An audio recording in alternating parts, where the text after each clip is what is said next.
حدیث نماز کے بارے میں ہے.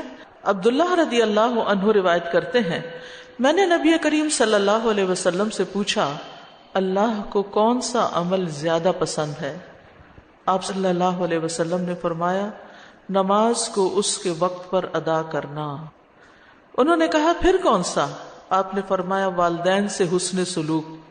انہوں نے کہا پھر کون سا؟ آپ صلی اللہ علیہ وسلم نے فرمایا اللہ کی راہ میں جہاد کرنا. یہاں بہت زبردست ترتیب بتائی گئی ہے. سب سے پہلا حق کس کا ہے؟ اللہ کا.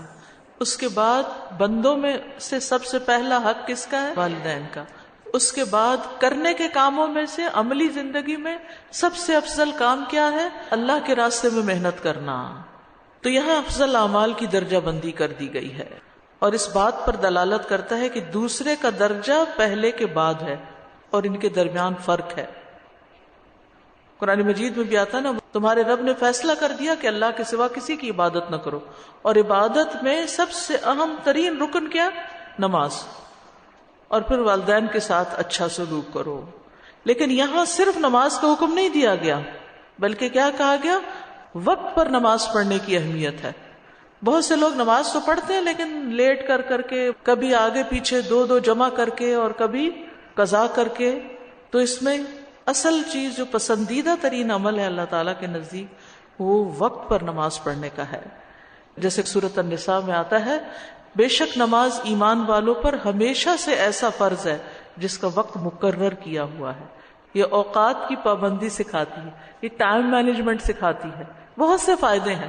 آپ دیکھیے بہت سے لوگ وقت کی پابندی نہیں کرتے، چاہے کلاس میں آنے کا معاملہ ہو یا کسی شادی دعوت میں آنے کا معاملہ ہو یا کسی کے گھر میں کوئی اپائنٹمنٹ ہو یا کسی ڈاکٹر کے پاس. جہاں کہیں ہمیں پتا ہوتا ہے کہ ہمارا کام نہیں ہونے کا وہاں تو ہم پھر بھی وقت کی پابندی کر لیتے ہیں. لیکن جہاں ہماری عام طور پر لوگوں کے ساتھ کوئی کمٹمنٹ ہوتی ہے تو عموماً ہم اس کی پرواہ نہیں کرتے، کوئی نہ کوئی بہانہ کر دیتے ہیں. ٹھیک ہے کبھی کبھی کوئی عذر حقیقی بھی ہو سکتا ہے لیکن یہ عادت کا حصہ بھی ہوتا ہے. ہر کام میں ڈیلیز، ہر کام میں تاخیر کرنا، سستی، اور سستی منافقت کی علامت ہوتی ہے. یعنی کاموں کو وقت پہ نہ کرنا.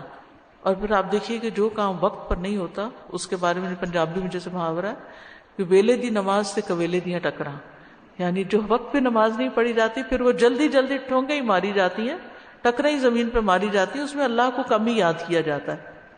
تو اس لیے نماز کا وقت پہ پڑھنا ہمیں ساری زندگی میں ہر کام وقت پر کرنے کا سبق سکھاتا ہے اور یہ سب سے افضل عمل ہے.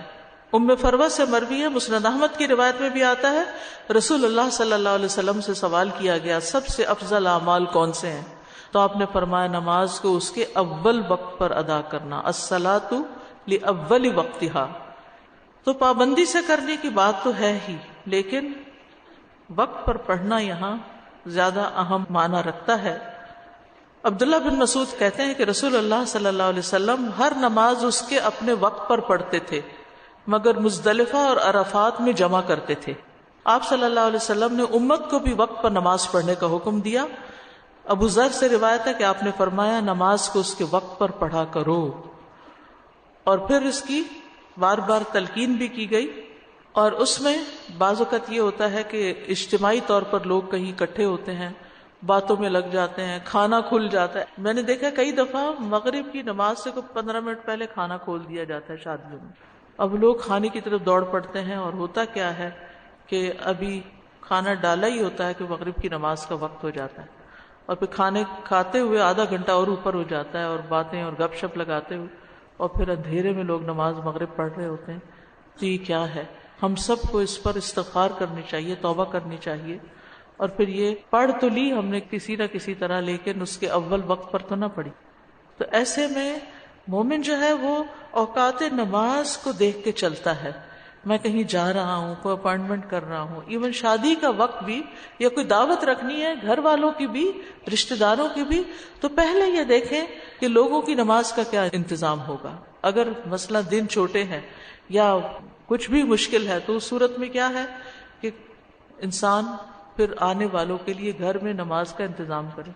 بعض اوقات کھانے کا انتظام میں تو پورا لان استعمال ہو رہا ہوتا ہے، یعنی ٹیبلز لگے ہوئے ہیں، ٹیبل سجے ہوئے ہیں، سب کچھ ہے، لیکن نماز پڑھنے کے لیے کونے میں 1-2 چادریں بچھا دی جاتی ہیں اور بعض اوقات اگر ایسے دیندار لوگوں کی کوئی مجلس ہو تو وہ کھڑے انتظار ہی کرتے رہتے ہیں، پہلے اگلے پڑھ لیں تو پھر ہم پڑھیں گے.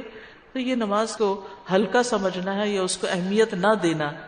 تو اگر ہم لوگوں کو نماز ہی کے وقت میں بلا رہے ہیں یا ایسے وقت میں کہ آپ کو پتا ہے کہ لوگ نماز سے پہلے پہنچ جائیں گے یا آ کے نماز ہی پڑھنی ہوگی ان کو پہلے، یا بیچ میں نماز آ جائے گی آپ کی تقریب کے، تو نماز کا پراپر بندوبست کریں، وضو کا پراپر بندوبست کریں، اور یہ آپ کی ذمہ داریوں میں سے ایک ذمہ داری ہے. یہاں تک کہا گیا ہے کہ اگر لوگ جماعت سے نماز تاخیر سے پڑھ رہے ہوں تو انسان وقت پر اپنی نماز ادا کر لے. ابو ذر سے روایت ہے، وہ کہتے ہیں رسول اللہ صلی اللہ علیہ وسلم نے میری ران پہ ہاتھ مارا، فرمایا تمہارا کیا حال ہوگا جب تم ایسے لوگوں میں اپنی بقیہ زندگی گزار رہے ہوگے جو نماز کو اس کے وقت سے مؤخر کر دیں گے. عبداللہ بن صامت کہتے ہیں کہ انہوں نے پوچھا کہ آپ کیا حکم دیتے ہیں، یعنی پھر ہم کیا کریں اگر لوگ نمازیں لیٹ کریں؟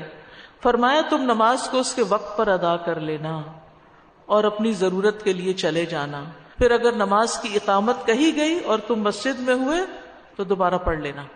یعنی اگر لوگ لیٹ کر رہے ہیں تو آپ وقت پر پڑھ لیں، لیکن اگر آپ وہاں موجود ہیں اور لوگ پھر جماعت کر رہے ہیں تو وہ نفل شمار ہو جائے گی اور جماعت کا ایک ثواب مل جائے گا.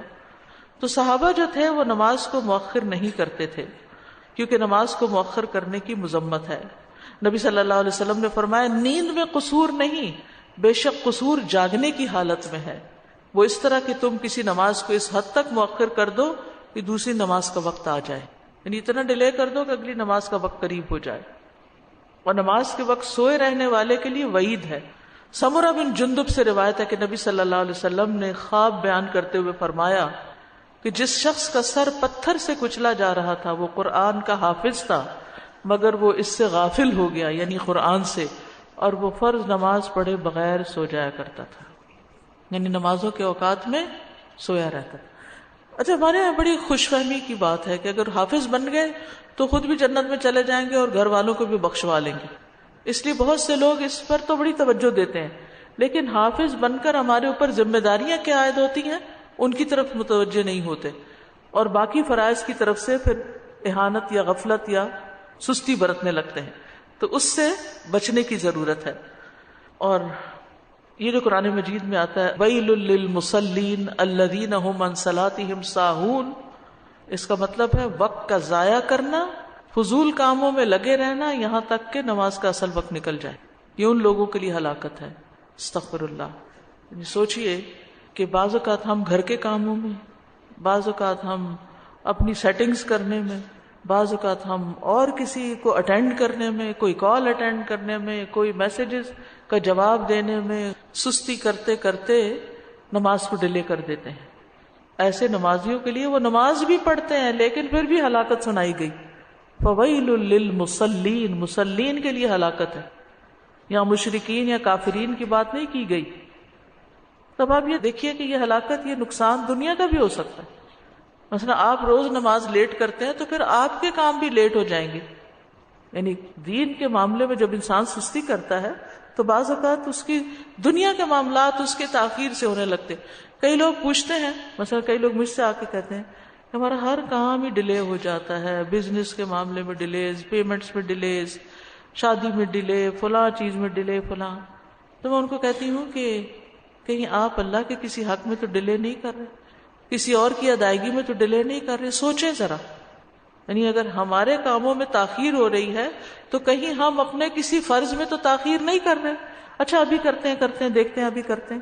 اور خاص طور پر فرائض کے اندر، کیونکہ نماز کی سستی جو ہے یہ نفاق کی علامت ہے. دوسری اہم چیز جو اس حدیث میں بتائی گئی ہے وہ والدین کے ساتھ حسن سلوک ہے. اس کا تاکیدی حکم ہمیں دیا گیا ہے. والدین کے ساتھ حسن سلوک جنت میں داخلے کا باعث ہے. والدین اگر کافر بھی ہوں تب بھی ان کے ساتھ حسن سلوک کرنا چاہیے. اور پھر آپ دیکھیے اس حدیث میں ترتیب کیا بتائی گئی ہے، والدین کی خدمت جہاد سے بھی افضل ہے.